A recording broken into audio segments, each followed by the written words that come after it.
Good morning. Yes, sir. You have seen the demise of Igbo think tanks, Igbo leaders. We have Obi we have Ifeanyi Ubah. That is the latest. But someone has come out to say that these people fighting Biafra are going one by one. Do you believe? You are you in the same page with someone else? I can, I'm an Igbo man. You know, I not against any Igbo person because I have been able to browse through. I know the history, I know the angle of that story, and I stand to defend it anytime, any day. Igbos does not celebrate calamity, no matter how it is. You know, even in Igbo land, if your enemy, perceived enemy, goes down, it's something that you have to show a kind of sympathy for. You know, even those who betrayed Biafra struggle during the days of the late Ikemba one of Nnewi, talking about Chukwemeka Odumegwu Ojukwu, the first military head of state of the Biafran nation. You know, people are still not having that kind of reservation till today. You understand what I'm saying? But today, if you still see some people saying, Ojukwu did not do well, we will give it, he did this, he did that. He's still there in Igbo land. But that does not take away that civility that is known to be part of culture and tradition of the Biafrans. So for me, I know the story, I know what capital oil, Ifeanyi Ubah, you know, said that has to do with how a certain transaction that happened, a certain plane was used to kidnap Nnamdi, how was involved. You know, where did this propaganda come from? Bros, I'm saying that, oh God, I said, where did it come from? Because I listened to him. People can go and confirm on Channel TV whether what he's saying is true or not. That is left for him and God. But we are waiting the day Nnamdi Kanu will be released. I think we'll be able to have different perspectives to some of these things that cannot actually be verified. Then he's an Igbo man, he's a Biafran, he can't take that away from him. Ifeanyi Ubah, the current service senator, though late now, was an Igbo man and also a Biafran. We cannot take that away from him. And I have not seen anybody, because of is a witch or is a witchcraft, you deny that person of his identity. People have different views, people can react to anything. But the fact is that I am against this kind of attitude, you know, of celebrating the death of even our loved ones. Igbo sikwa o nwere ebe ọ ga-aga mee ihe eji chọọ dike eme achọwa dike. Very important. Ihe eji achọ dike mee achọwa dike, if I'm not correct. So what someone is saying, they are bogus. Bros, I am not saying that what he's saying is bogus. What I'm saying is that he is not in that position to tell us what transpired. We need to hear from Nnamdi Kanu directly.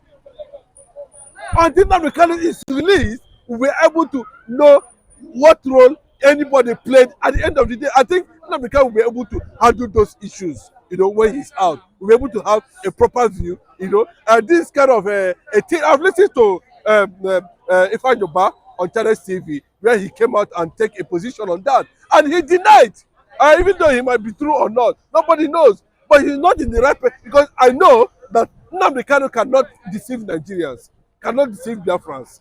He will tell them exactly what transpired, how he was kidnapped, what led to his kidnap, those who are involved in that process. They say all the whole Eastern governors, all the whole this thing, but we see coming out that, you know, they had a meeting. In that meeting, they have Malami, they have Adesina, and they have Buhari, where they agreed. Listen, Nnamdi Kanu cannot be traveling to any part of the Africa without being known. Can't tell me that. Nnamdi Kanu will move to Kenya. You are telling me the Kenyan people that don't know Nnamdi Kanu. Nnamdi Kanu is going to Morocco. They don't know him in Morocco. He goes to Japan. They don't. It's a blatant lie. Anybody that tells you that is rubbish. So government can use, Interpol can use any agency to track him. That does not mean that he must be tracked him. It's very clear. when we came out and said the director of Interpol in Africa said he was not carried along. So a lot of processes that led to that. That was why people said this thing is kidnapped, because it did not follow the due process at the end of the day. So for me, Ifeanyi Ubah, the Capital Oil boss, for me, he's a businessman, he's a politician. He's also one of the best things that have ever happened to Igbo land. He was a philanthropist, a man of many parts, who has affected millions of lives. And most of them are Igbos. I don't want to tell you the number of people who are already in his scholarship list. I don't want to tell you the number of millions of people he has empowered, even in his community. It's a big loss.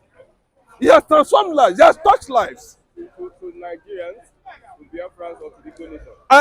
I'm telling you that his philanthropic prowess cut across all ethnic nationality. Whether you are Igbo, whether you are Yoruba, wherever you are coming from. You know, it's unfortunate that he lost his life, but that does not mean that he criminalizes. Can you quote one particular place that Ifeanyi Ubah came out openly and said that he is against Biafra restoration as a country? Can you quote one place? No. The same thing with Dr. Emmanuel Iwanyawo Aheja Gamba, one of Ndigbo. Go and check the record. Go and read this interview. When he was in UNN and Soka, the war between Nigeria and Biafra broke out. He joined the Biafra forces. He fought along the line as a child. He played certain roles. He grew up to understand the Biafra factor. He was on the forefront defending the Igbo reservation against Nigeria, defending the Igbo nationality in Nigeria. He even said it very clearly that he's an Igbo man and a Biafran. That he cannot jail Nnamdi Kanu because he expresses himself. With that, Nnamdi Kanu did not carry any arms. He do not deserve to be in where he is today. So how does that make him an enemy of the Biafran land? So we must understand that they are illustrious sons of Igbo land. No matter how you look at it, they are illustrious sons, and they remain. They have added value, and they remain in the archives of history, in the in the book of posterity, as people who came as Igbos, struggled, survived, and be able to build an image for themselves, and of course to Biafrans at the end of the day. So they were once Igbos, they are also Biafrans before they became Nigerian. So we want to take that away from them, you know. So whatever reservation whatever allegation or reservation anybody is having against these two powerful personalities, that is for me, my own opinion, and I stand on that till tomorrow. You understand? People can come out with different propaganda, and we saw what happened during Nyawodo. We saw they are not even saying that during the tenure of Hope Uzodimma as the governor of Imo State, we have lost two prominent presidents of Ohaneze and Igbo.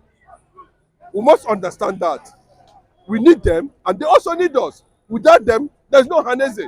In the quest to restore Biafra, we need to understand the position they are currently now and the position where we are currently now. Okay. IPOB led by Ekpa has said that Ohaneze is no more in the IPOB is not led by Ekpa. Let us. The IPOB autopilot. I don't know whether that thing is still running up till now, but I don't know anything about IPOB autopilot. I am not partaker of it. I am not a robot. What we have is IPOB, and what you have is a Biafran government in exile led by Ekpa. Understood. Okay. We must understand that we need to have different segments, different groups fighting for one thing. Understand that. But anything autopilot, I've not had Ekpa mention that for some time now. because the group led by Ekpa has banned Ohaneze in the southeast. yes, if they said they banned Ohaneze in the south, they have also banned every Igbo person. Because when you say Ohaneze, everybody's Ohaneze. That's the concept of Ohaneze. Immediately after the war, the concept of Ohaneze was put together. So if you're banning Ohaneze in the south, yes, you're banning the entire race. You understand? So we should be very sensitive when we make certain comments, threatening our sensibilities. We can't accept that. And I think some certain things should be put in check. Others calling me names, I don't care. And that's the truth. You cannot take Ohaneze from every Igbo man just because you have some unscrupulous people in the position of organization of Ohaneze. That does not make everybody, funny. Ohaneze is the umbrella body that represents every Igbo wherever you are. Ohaneze is also indigenous people of Biafra. Would you say they are not Biafrans? It would be wrong for you to do that. What we are saying at this point in time is that Ohaneze's position politically we understand. Ohaneze's position on the Biafran cause we understand. Ohaneze's position on Nnamdi Kanu we understand. Ohaneze's position on any agitator anywhere you are we understand very clearly. That what makes you you have to be dynamic, because Nigeria is a complex nation and it requires extreme dynamism to be able to wave off some certain attack that is coming from different angles. We are not stagnant. Ohaneze cannot be autopilot. If Ohaneze is autopilot, then you are putting the lives of millions of Igbos around the world on the line. And we must understand that. We are trying to have a deep reservation, having studied the kind of fanatical attack that is coming from the Yorubas and the Hausas now. On Igbo leaders. Yes, on Igbo leaders, and of course, the IPOBs, so to say. We must understand that, and we cannot play into their hand. We must be able to organize ourselves, have a deeper struggle to defend our sensibilities and our culture and our pride. So Ohaneze status, position on everything, me personally, and this is my own opinion, I understand it very clearly. And anybody that is using their death to link, say it's a cause, that one is his own business. It doesn't happen. Look at what is happening in between Israel and Hamas today. Yes, agreed. But some people are saying, Benjamin Netanyahu, you didn't do this, you didn't do that. Some other people are saying, do this one at the end of the day. Not everybody will support you. Not everybody will buy into your concept. Not everybody will believe in you. People does not believe in failure. People believe in success. And it's only when you are successful that you see people turning and said, okay, it's like this. Even those who do not believe in Biafra will one day come to understand that they believe in Biafra. They will believe in Biafra. So it's like that. When Nelson Mandela was on the struggle in South Africa, not every South African believed in him. But people who had the same ideology and concept came together under one body called ANC, and they championed that cause successfully. That led to the incarceration of Nelson Mandela for 27 good years. Today, Nnamdi Kanu is in detention, and we don't know, the link between the Arab Yorubas and the Northern Arabs who are bent on Islamizing the nation and seeing Nnamdi Kanu as a threat. Nnamdi Kanu is in custody. The Ohaneze, we must mind what we say with our mouth. We must mind how we're able to do things at this point in time, because if Nnamdi Kanu is freed now, it would have been a different thing. We must manage this situation to make sure that, at the end of the day, he's being free. Okay, look at the ordinary protest that is coming up. They say it's Nnamdi Kanu, it's IPOB, it's Ohaneze, and nothing concerns Ohaneze. And if we continue to put some certain things in the public, you are dehumanizing and demarketing the concept that brings about Biafra, because Biafra is not about Igbo identity or about Igbos alone. We still have other nationalities, like anywhere in the world, that make up Biafra. Let me give you an instance. In America have 13 colonies. 13 colonies. Do you know how those colonies became the United States of America we are talking about today? Something led to another, and they became collectively stood their ground. We must be able to be relational and build relationship, because Biafra is not going to be an isolation. We must spread. We must be relationship. We must be bilaterals. So how are we going to do it? I believe that certain statements should be put out there, to waive out any possible attack from enemy who are in connection, who are in synergy with government. We must checkmate that excessively, and we must continue to do that. Nobody next. Yes, nobody next. I don't know. Nobody next. Nobody next. It can happen to anybody. It can happen to any tribe. Death is a necessity. That we have under Oku 2 already present. Yes, whatever. Yes, it might not be a coincidence, and that does not mean they hate Igbos or they are sabotaging Igbo interest. We have seen Ifeanyi be able to stamp a legacy. We have seen somebody like Kanu grew from his platform and became one of the greatest person in the world. Assuming somebody like we have seen Ifeanyi a football club, dozen millions of Biafrans to limelight. We have seen these people. What is it that we cannot be able to understand? That death can come as a human error, and also it can come as a natural possibility placed on us by divinity. So there's no plot to eliminate Igbo leaders. There was no plot for me in that regard, because a man is a product of decision, and looking at Dr. Emmanuel, who has been sick somehow before he passed on. He has been sick. We understand the level of that sickness. That does not mean there is any plot or whatever to eliminate. If there's any plot in that, that does not stop anything. That does not stop what Igbos want to achieve and what God wants Igbos to achieve at the end of the day. Igbos must achieve it. If they are being eliminated by any means, please, I want to share this little knowledge that nobody has right to take anybody's life except God. If you do that, there will be consequences. What is happening today in some part of the country is as a result of the consequences of the past.